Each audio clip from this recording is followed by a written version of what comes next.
ಅಬ್ದುಲ್ ರಹೀಂ ಕೊಲೆ ಪ್ರಕರಣ, 3 ಆರೋಪಿಗಳು ಪೊಲೀಸರ ಬಲೆಗೆ.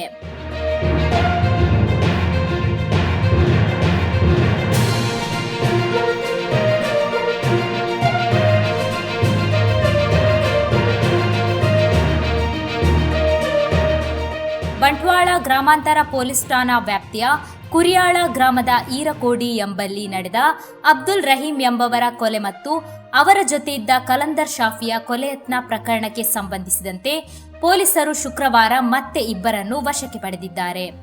ತೆಂಕಬೆಳ್ಳೂರು ಗ್ರಾಮದ ಸುಮಿತ್ ಆಚಾರ್ಯ ಹಾಗೂ ಬಡಗಬೆಳ್ಳೂರು ಗ್ರಾಮದ ರವಿರಾಜ್ನನ್ನು ವಶಕ್ಕೆ ಪಡೆದಿರುವ ಪೊಲೀಸರು ತೀವ್ರ ವಿಚಾರಣೆ ನಡೆಸುತ್ತಿದ್ದಾರೆ.